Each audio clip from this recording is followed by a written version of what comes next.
live sur comment bien vivre sa ménopause et comment on va aborder en fait des symptômes qui sont assez connus et d'autres qui sont plus méconnus. Enfin bref, on va voir tout ça avec Fabienne, qui est notre naturopathe préférée et qui va me rejoindre, qui ne va pas tarder à me rejoindre. Alors je vais lui envoyer une invitation.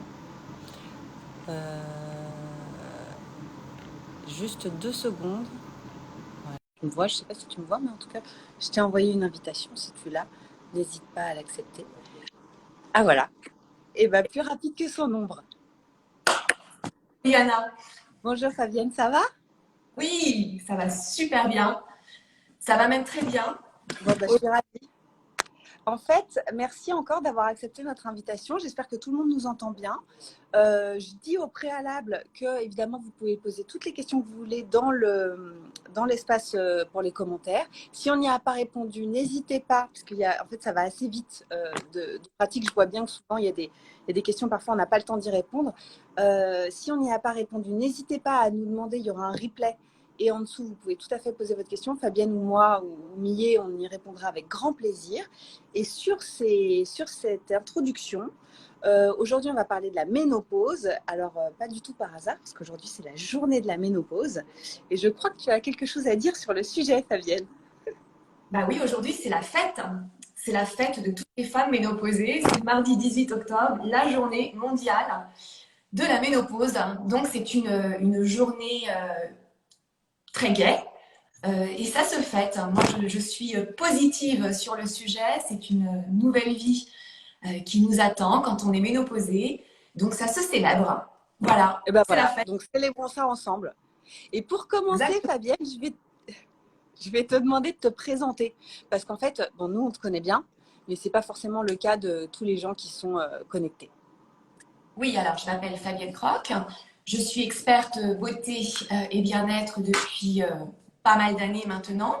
Et depuis plus de 2 ans maintenant, naturopathe well age. Well age parce que je bannis le mot anti-âge. Hein. On est dans le no age, le free age, le better age, le well age.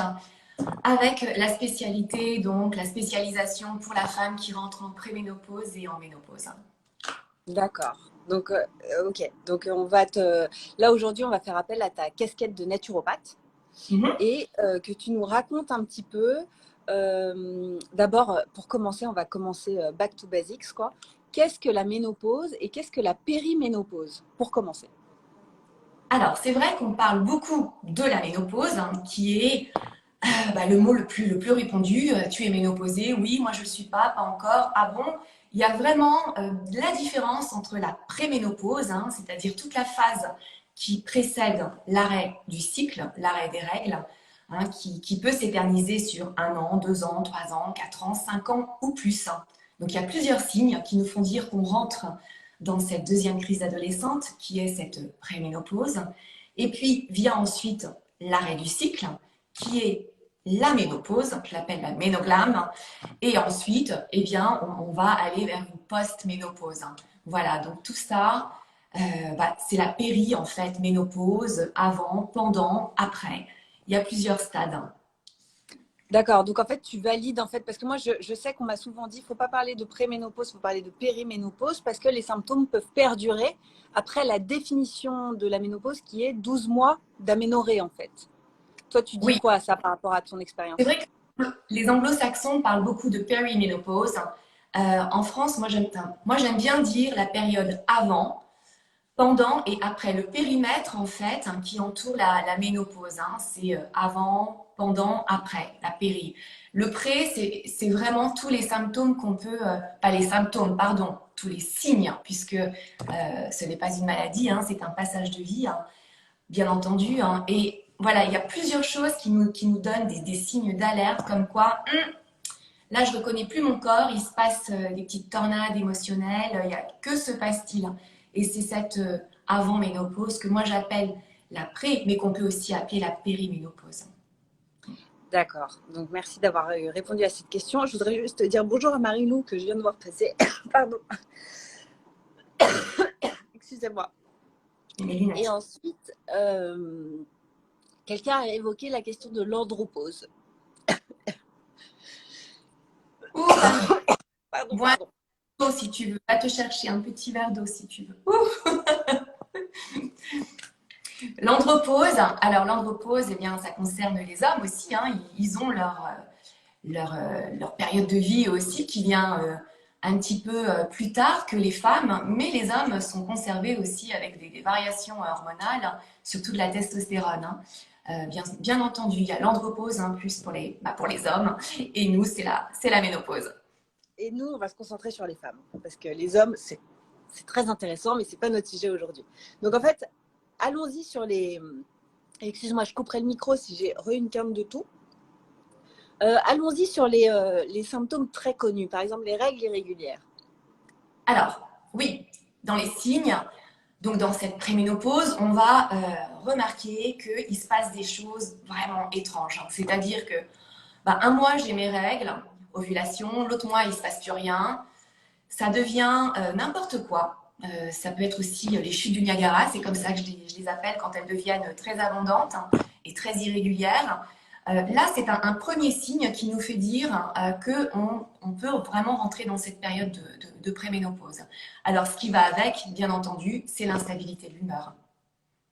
Ah oui, tu avais très envie d'insister là-dessus, toi, hein, sur la question de la santé mentale.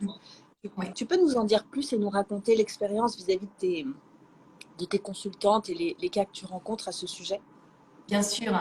Alors, quand on rentre dans cette préménopause avec l'irrégularité du cycle, eh bien, on va tout simplement, de temps en temps, n'être plus soi-même. C'est-à-dire qu'on perd patience, on devient agressive, on pleure pour un oui, pour un non. On ne sait pas ce qui se passe. Et notre entourage nous fait très vite remarquer en se disant mais qu'est-ce que t'as? Mais pourquoi tu t'énerves pour un rien comme ça? Mais attends, mais cool, hein. Mais cool, toi d'habitude qui est super zen, calme et réfléchi, plaque. Donc pour certaines femmes, pas pour toutes, hein, mais pour certaines, ça peut être une vraie tornade, une vraie tempête, un ouragan émotionnel qui est dur à gérer pendant cette période avec les variations du cycle. C'est une deuxième crise d'adolescence. Mais excuse-moi, mais les symptômes que tu évoques, moi j'ai l'impression de les avoir, par exemple, en syndrome prémenstruel. Alors, Exact. est-ce qu'on retrouve en fait les mêmes problématiques, c'est-à-dire des Exactement. insomnies, l'impression d'être nul, être très irritable, etc., etc., des problématiques de confiance en soi? Qu'est-ce que tu peux nous dire à ce sujet?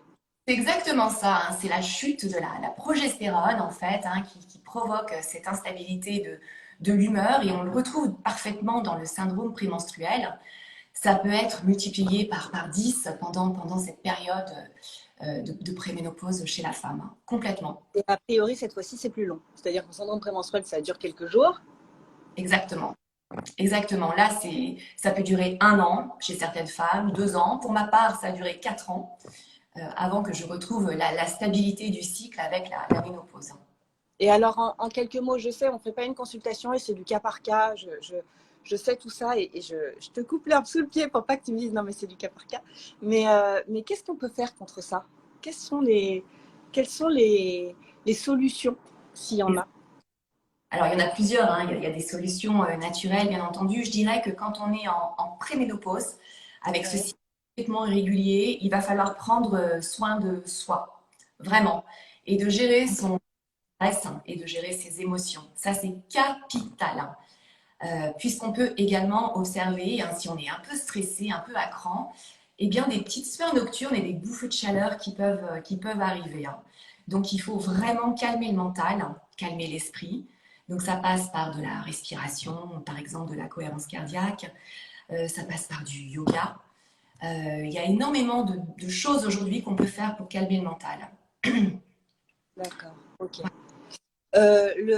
Toujours est-il, et ça c'est un sujet qu'on aborde assez peu, c'est-à-dire qu'on décrit les symptômes de la ménopause, mais on ne décrit pas le fait que parfois c'est compliqué de l'identifier. C'est-à-dire que quand on a crémillé, on a, on a interviewé beaucoup d'experts et des psychiatres et des gynécos, et je sais qu'il y a des psychiatres qui me disaient, moi il m'arrive de rediriger mes patientes parce que je comprends qu'elles ont 50 ans, qu'elles atteignent en fait cette période de trouble vers la gynéco parce que c'est pas un problème psychique, entre guillemets, c'est un problème la problématique est hormonale, et inversement, c'est-à-dire des gynécos qui disent c'est des psychiatres qui m'envoient les patientes parce que les femmes ont d'abord cru qu'elles faisaient une dépression.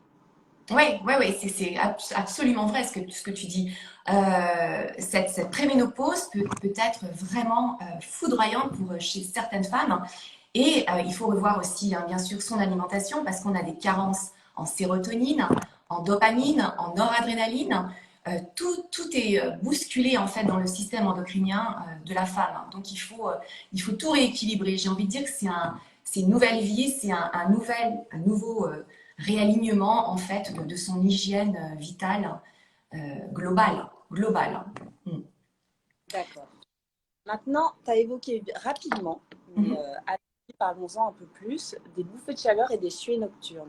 D'abord, est-ce qu'il faut distinguer les deux? Parce qu'on parle toujours d'une question de régulation de température, mais est-ce qu'il y a des choses à savoir sur l'un qui n'est pas équivalent dans l'autre cas, premièrement? Et deuxièmement, est-ce qu'il y a il y a des choses à faire, quoi?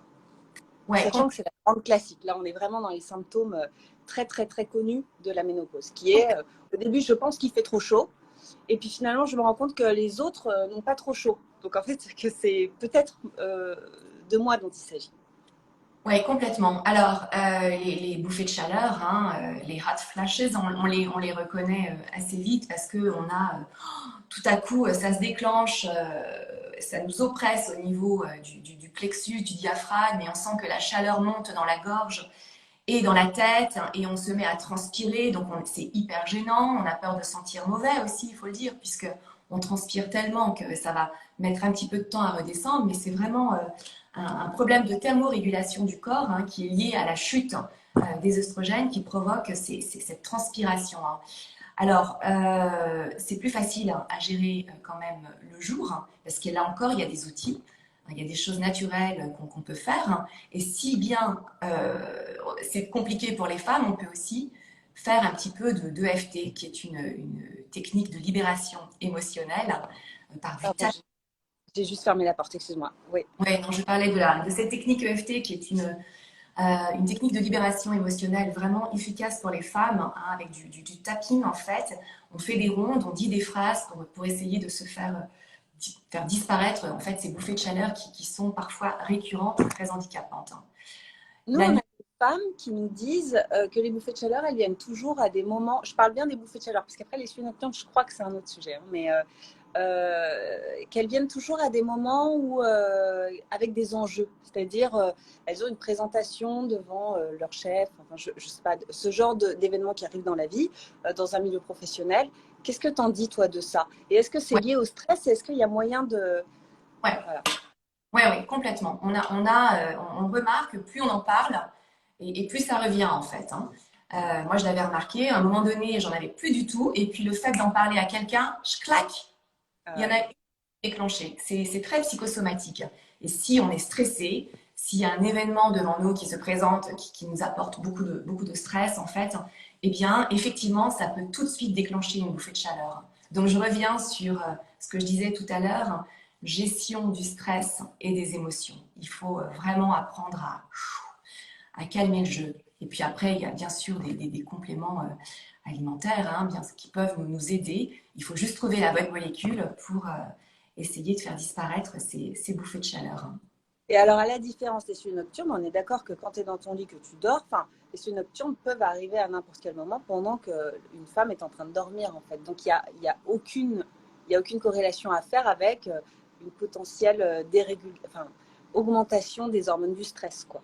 Alors, plus on en a le jour, plus on a la chance d'en avoir la nuit. Ah ouais, ça va ensemble, d'accord. Et plus on en a, moins on en a, je dirais, dans la journée, et bien plus elles vont se calmer la nuit. Après, il y a aussi des choses qu'on peut faire quand on les a pendant la nuit, c'est les bains dérivatifs, tout simplement. Ce sont des petites poches de glace qu'on peut glisser sous l'oreiller, mettre soit entre ses jambes ou bien derrière la tête ou au-dessus de la tête pour faire abaisser la température du corps. Hein. Et puis, il y a des choses qui arrivent là sur le marché qui vont soulager les femmes. Hein. Ça arrive là, des petits outils, des petits appareils qui vont permettre de soulager les femmes quand elles sont dans les transports en commun ou en famille ou avec des amis ou au bureau tout simplement. Hein. D'accord, ok. À côté de ça, je regarde ma liste des symptômes, hein, le programme des réjouissances. Franchement, j'avoue que ça donne très envie. La question des douleurs mammaires, des douleurs articulaires, enfin des douleurs en général. qu'est-ce qui se passe dans le corps à ce moment-là et quels sont toi, le type de douleurs que tu rencontres le plus souvent dans ta pratique avec tes consultantes? Alors, c'est pas forcément le signe que je rencontre le plus, hein. Il est surtout lié, je pense, aussi encore à la préménopause, hein, comme le syndrome prémenstruel, où on ressent en fait les seins tendus, gonflés, hein. On a mal aux jambes, mal au ventre. Il y a ce mal-être, hein, qui s'éternise pendant plusieurs années, hein. Mais en période de ménopause, quand même, tout ça, ça se calme, ça s'apaise, hein. Mais c'est encore lié une fois à la chute de la progestérone en fait. Et donc, toi, ce que tu dis, c'est courage, ça va bientôt s'arrêter, quoi. Enfin, ça va s'arrêter. Complètement, ça peut pas durer éternellement et mieux vous allez l'accepter et plus les signes vont disparaître en fait, hein. C'est vraiment je dirais, c'est l'acceptation de soi et il faut travailler sur son bien-être, hein, s'instaurer des petits rituels chaque jour. Maintenant, je dis c'est hashtag me first, hein, moi d'abord, hein. Hyper important dans son Et qu'est-ce que quotidien. tu entends par rituel? Pardon, Les donne-nous des rituels exemples de rituels, s'il te Alors, plaît. les rituels, il y en a beaucoup. Ça veut dire dès le matin, quand je suis seule, qu'il n'y a plus d'enfants dans la maison et que je suis tranquille, hein, ou dans une pièce où j'ai un petit peu d'intimité, je peux tout simplement dérouler mon tapis de yoga, faire 10-15 minutes d'étirement, parce que la mobilité, parlons-en, c'est encore un autre signe et ça, c'est très important pour la santé de la femme aussi. Il faut déverrouiller son corps, hein. Ça passe par du yoga, des étirements, du stretching qui vont permettre de pouvoir mobiliser les hanches, les genoux, hein, puisque là aussi, il faut protéger nos bons vieux os, hein. Mais ne serait-ce que de s'allonger 15 minutes sur un tapis et faire quelques étirements, c'est déjà un super rituel, hein, pour commencer sa journée, hein. D'accord. Après, Ok. il y en a plein d'autres, hein. On peut se faire du bien en se prenant un bain le soir, tranquille, pour faire tomber, je dirais, l'activité puissante de la journée, avec un petit peu de sel, d'Epsom, pour vraiment souffler avec une bougie, une petite musique ou un podcast intéressant. On peut aussi, ça c'est un autre rituel, hein, pour se faire du bien, une bonne lecture, mais c'est vraiment prendre du temps pour soi. Ouais, c'est ça. Et en fait, c'est parce que je sais que tu organises une retraite qui s'appelle Ménoglam d'ailleurs. Et en fait, c'est entre autres ce type d'habitude que tu proposes aux femmes qui viennent à ces retraites. Ouais. Alors l'échappée Ménoglam, que je fais avec Marielle Alix, ma super collaboratrice, Et elle, quoi. Ouais. on a décidé vraiment d'embarquer les femmes avec nous pendant un week-end pour leur expliquer ce qui se passe dans leur métabolisme, pourquoi cette chute hormonale, comment, quelles sont les solutions. Et donc, on présente des ateliers sur différents thèmes. Je suis bien dans ma féminité, puisque là aussi, hein, c'est un sujet important. Qu'est-ce qui se passe quand on n'a plus d'œstrogène, plus de progestérone dans le magasin? Eh ben, on a parfois tendance à devenir plus figé, à moins sentir son corps. Donc, je suis bien dans ma féminité, je suis bien dans mon ventre. Sujet hyper important, puisque on perd de la masse musculaire, mais on prend beaucoup de masse graisseuse, surtout au niveau de l'abdomen. Et là, c'est une graisse qui est dangereuse pour la santé de la femme. Donc, on parle aussi, hein, bien entendu, du microbiote, de la détoxination, enfin plein de choses au niveau du ventre. Il y a également un atelier sur mes hormones, mes amis les hormones, hein, puisqu'il faut positiver. On n'est pas là pour les refouler, on est là pour les accepter et comprendre comment elles fonctionnent. Donc ça, c'est un autre thème. Et puis le dernier, c'est je suis bien dans ma peau. Parce que la peau aussi, c'est quelque chose, hein, qu'on aborde pas mal. En tout cas, bon, moi, c'est aussi ma petite spécialité. On perd jusqu'à 30% de son collagène quand on est ménopausé. Et en faisant des automassages, de la gymnastique faciale, on peut aussi retrouver de la tonicité au niveau de ses tissus. Et puis il y a surtout ce toucher, la reconnexion à soi-même, hein. Ouais. Se Et connecter quand à... on parle de peau, effectivement, évidemment, donc ce que tu disais et les très beaux massages que tu proposes.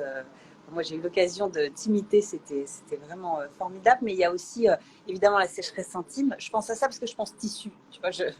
Et qui est pour le coup hyper connue. Et aussi la sécheresse oculaire. Il y a des femmes qui qui parle de sécheresse. En fait, tous les tissus, ça sèche, quoi. Complètement. Avec la chute des hormones, eh bien, la peau s'assèche, toutes les muqueuses, les yeux, et bien sûr, hein, la sécheresse intime aussi. Hein. Donc, effectivement, c'est un autre signe. Il faut en prendre soin, il faut en parler. D'ailleurs, je suis une grande adepte de ton gel, de votre gel intime, là, qui n'a pas de pétrole, qui est super, super naturel et que les femmes devraient utiliser comme leur petite crème de jour au quotidien. Ouais. Oui, de créer une petite routine. Moi, souvent, j'entends les femmes dire, je ne prends pas quand j'en ai besoin, j'en mets tout le temps au même titre que j'hydrate ma peau du visage, en fait. Et c'est intéressant comme usage. Et effectivement, je rajouterais juste que dans le gel, il n'y a pas non plus de phytohormones. Et ça, c'est important. Après, il y a les questions d'incontinence urinaire. Enfin, il y a plein de choses au programme des réjouissances. Ouais, c'est un autre sujet, mais très important aussi parce qu'avec cette cascade hormonale, eh bien, on remarque aussi que le plancher pelvien, eh bien, a tendance à s'affaisser. Hein. Donc, il est important, ladies, de muscler son périnée, peut-être même de refaire quelques séances chez un kiné. Une petite rééducation périnéale, hein, même voilà, si on a accouché il y a 10, 20, 30 ans, c'est pas grave. Hein, parce qu'au fil du temps, il faut continuer de garder une bonne sangle abdominale pour ne pas avoir cette chute des viscères hein, et avoir même un peu plus catastrophique, mais c'est réparable, hein, rien n'est grave, le prolapsus. Hein. Donc c'est bien d'en parler aussi et de prendre soin de son périnée. Oui, alors ça, à ça, j'ajouterais, si tu me permets, j'ai interviewé une urologue spécialisée en continence urinaire en incontinence urinaire et qui me disait moi c'est important pour moi que vous m'interviewez parce que je veux dire qu'avant la chirurgie il y a plein d'autres solutions et que souvent parce que c'est un tabou, parce qu'on en a honte, parce qu'on ne va pas consulter, on ne voit pas de kiné et donc on attend le moment où ça devient très compliqué à prendre en charge pour le prendre en charge. Ouais, il ne faut pas Donc attendre. c'est un entretien au quotidien en fait. C'est vrai, c'est vrai. Il ne faut pas attendre voilà, on sent qu'il y a des douleurs dans le bas du ventre et que quelque chose est en train de s'affaisser. Il est important de consulter. Et avant la chirurgie, comme tu le disais, Anna, il y a des méthodes. Hein. Il y a même des petits appareils qui permettent de se muscler le périnée, qui sont connectés à notre téléphone.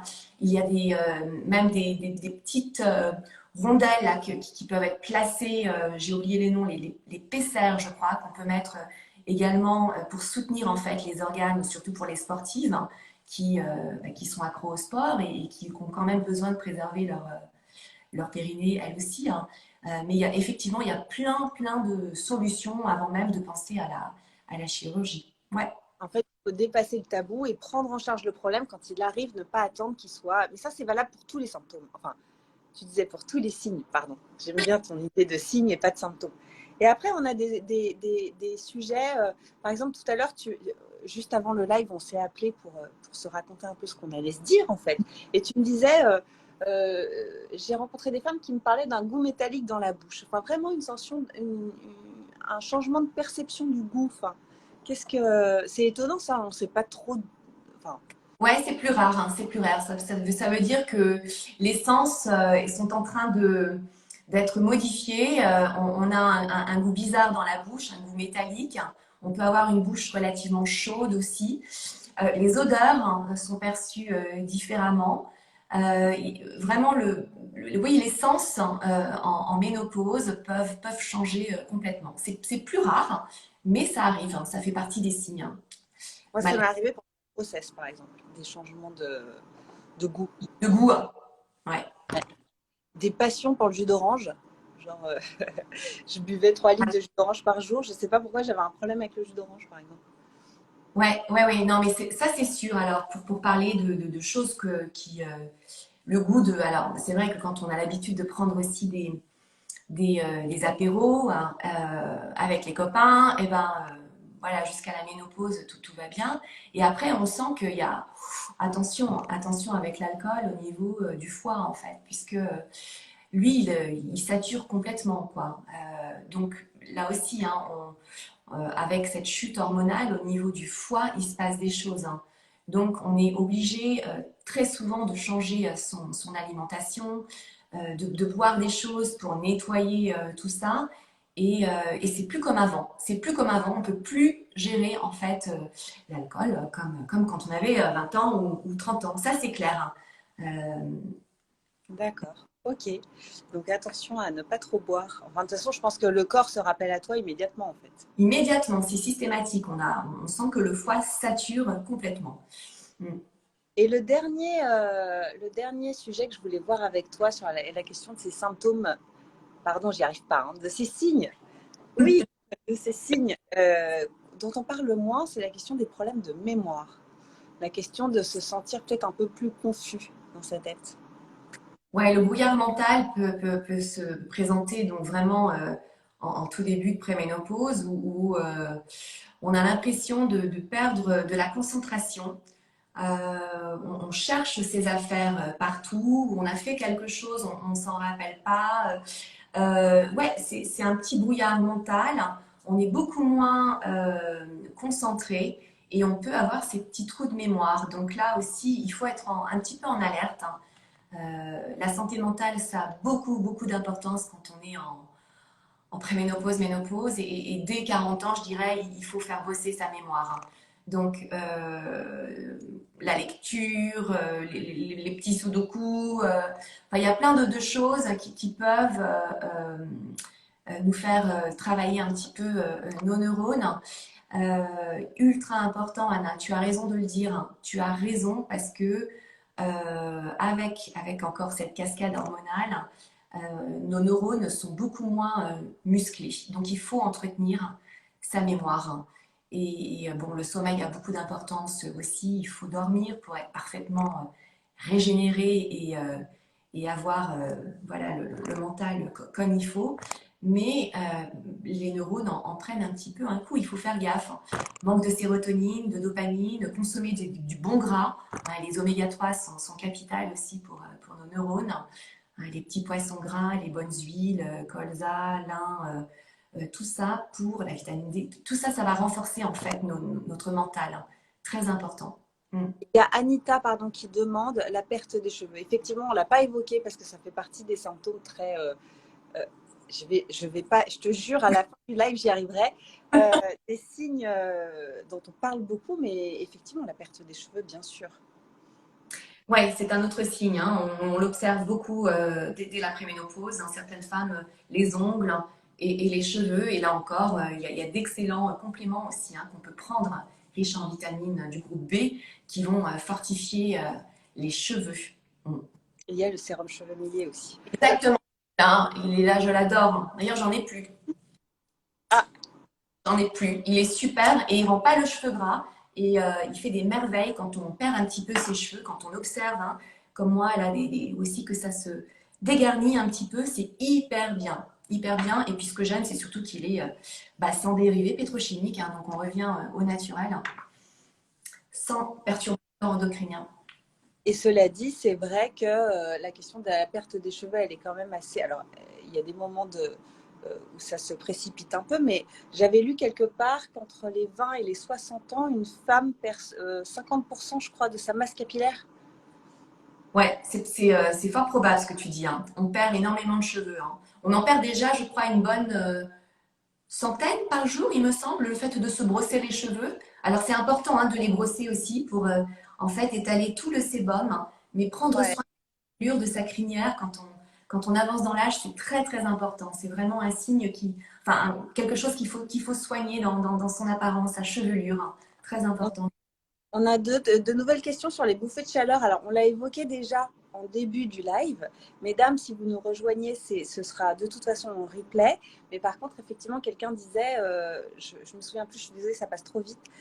Quelqu'un disait, c'est difficile de dormir avec des bouffées de chaleur. Ouais, D'avoir un sommeil avec les bouffées de chaleur. ouais. Les bouffées de chaleur, ça nous pourrit la vie, mais il y a des solutions naturelles, hein. Si on peut prendre des phytohormones, eh bien, il faut trouver la bonne molécule, hein. Ça passe par ou la sauge, ou le houblon, ou le trèfle rouge. Enfin, il y a plein de choses. Et si on ne veut absolument pas prendre de phytohormones, eh bien, il y a des miracles avec l'ashwagandha, qui est une plante adaptogène, d'ailleurs, qu'on retrouve dans l'équilibre chez nous, qui est fantastique, hein, que moi, j'utilise même encore en cure de temps en temps, puisque je l'apprécie beaucoup. Mais il existe voilà, des solutions naturelles. Il faut juste trouver la bonne molécule, hein. Et ça, les femmes, elles se disent, hein, allez, je vais me faire une cure de sauge et ça va aller. Et puis finalement, ça leur convient pas du tout. Ce n'est pas la bonne molécule pour leur métabolisme. Mm. Ouais, complètement. Mm. Ok. Bah écoute, merci infiniment. Quelqu'un demande, avez-vous parlé des douleurs mammaires? Alors oui, on en a parlé très rapidement, mais c'est vrai que peut-être, je sais pas, si tu as quelque chose à ajouter sur la Ouais, question. ma mère, c'est encore lié à la zone de la période avant la ménopause, hein, où on sent qu'on a les seins tendus, douloureux, hein. Là encore, ben, vous avez encore un super produit puisque vous êtes les pros des hormones qui marche super bien. Comment s'appelle-t-il déjà, Anna? Le C'est cycle. le sérum corps cycle heureux. Ouais, Effectivement, c'est pour venir apaiser apaiser les zones sensibles et tendues pendant les cycles en période de périménopause, qui est un classique en fait, les douleurs mammaires. Il y a beaucoup de femmes qui témoignent de tensions dans les seins terribles à ces moments-là de la vie. Et effectivement, c'est un produit qui ne contient pas de phytohormones, qui est totalement sécure, qui est testé sous contrôle médical. Enfin, vraiment, ça vaut le coup d'essayer. ouais, pas de phytohormones, du magnésium, de l'arnica. Et c'est vrai que les retours sont super positifs, hein, que ce soit pour le ventre, Ouais. pour les jambes. C'est encore une fois un super produit, hein. Vous êtes très forte, hein. Et merci, la vie est belle, à valider le fait qu'elle Ah, l'utilisait. super, super, hein. Euh, Quelle huile pour la peau, Isabelle? Les huiles, les huiles sont bonnes pour vraiment excellentes, hein. Il faut s'automasser, se toucher les tissus. Si vous avez la peau grasse, mixte, je dirais le nigel, le jojoba ou la noisette est très bien. Après, en période de préménopause, ménopause, on a les tissus qui s'assèchent. Donc, on peut voir des textures beaucoup plus riches, hein, comme l'onagre, comme la prune. Et encore une fois, moi j'adore la vôtre. En plus, l'odeur est dingue. Elle est ultra régénérante et elle fait sérum, hein, en fait, hein. C'est comme un sérum, donc on peut se masser la peau, mais on peut mettre sa petite crème derrière et sortir, voilà, faire sa journée, il n'y a pas de problème. La rose musquée que je suis en train de lire, elle est bien aussi. J'ai envie de dire que c'est une affinité avec l'huile. Il faut aimer sa texture et son odeur, sinon vous n'allez pas l'utiliser. Elle va rester dans un fond de tiroir et ça servira à rien. Donc il faut l'aimer cette huile-là. Ouais. Et des Ouais. grimaces, comme dit Julia. Ouais, les grimaces, c'est bien aussi. Il faut faire une bonne cure de 3 semaines de grimaces, 10 minutes par jour, hein, s'automasser et on aura une très jolie peau. Est-ce qu'il y a un sujet que tu aurais voulu aborder où je t'ai pas posé la question? Est-ce qu'il y a quelque chose que tu voudrais ajouter? Alors, qu'est-ce que je pourrais dire? On a C'est pas parlé, obligé, hein, parce on a quand même fait une revue ouais, assez exhaustive. on a parlé des bouffées de chaleur, on a parlé donc du cycle très irrégulier, les insomnies, mais qui sont souvent liées aux sueurs nocturnes.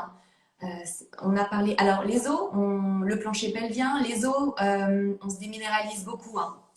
Donc j'encourage toutes les femmes à faire un examin de la densité osseuse dès qu'elles sont ménopausées, puisqu'on peut très vite rentrer en ostéopénie. Donc c'est la phase avant l'ostéoporose. Et consommer donc du calcium, hein. Tous les légumes verts, les amandes sont riches en calcium. On peut prendre quelques compléments aussi si on fixe bien le calcium. Mais la santé des os pour la femme ménopausée, eh bien, on en parle aussi presque pas assez. Et voilà. Bon, après, forcément, il y a aussi, Anna, la prise de poids, qui est un vrai sujet pour la femme. Mais là aussi, si on régule son assiette, si on comprend comment son métabolisme fonctionne, ce qu'il faut manger le matin, le midi, le soir, dans quel ordre, comment, pourquoi, eh bien, c'est que du bon sens. Ce n'est que du bon sens et les kilos, on les repère. Prendre du poids à la ménopause n'est pas une fatalité. Il faut comprendre son métabolisme. Voilà ce que j'ai envie de dire pour cette belle journée. Mais en plus, j'aime bien ce live parce qu'en fait, tu montres bien sur chacun des symptômes. Évidemment, il y en a des plus compliqués que d'autres, mais que si on part d'une hygiène de vie, si on part de l'écoute de son corps, on fait déjà, bien sûr qu'on ne les résorbe pas, tous ces signes, encore une fois, désolée, mais en tout cas, on peut vraiment aider à se sentir mieux. Ouais, il faut être à l'écoute de son corps. Souvent, les femmes, elles sont dans le mental parce qu'elles ont une vie de dingue avec les enfants, le boulot, et elles sont beaucoup dans la tête et pas assez connectées à leur corps. Et j'ai envie de dire, eh bien, prenez du temps pour vous, ressentez les choses, être dans voilà, la conscience, le ressenti, pour savoir ce qui se passe, et ensuite identifier les mots et trouver des solutions naturelles. Mm. Merci infiniment, Fabienne. Merci. Merci beaucoup et très bonne journée de la ménopause. Faisons la Et si fête. les femmes ont besoin voilà, de conseils, je consulte aussi en ligne ou à Paris, à la maison gynécée, la maison des femmes de la ménopause, pardon, de la puberté à la ménopause. Donc voilà, je Oui, serai qui est rue de Douai, je crois, dans le 9e à Paris, qui est blanche, un très bel endroit. qui est une maison magnifique pour prendre soin de la femme dès l'adolescence jusqu'à tard, Ouais, tard. super, super maison de la femme. Merci beaucoup. On le dit, on redit le nom Gynécée. Gyné- Merci beaucoup et très bonne journée. Bonne Merci. fête, Fabienne. Ouais, oui, non, non, moi oui, bonne fête. Hein. Merci. Au revoir. À bientôt.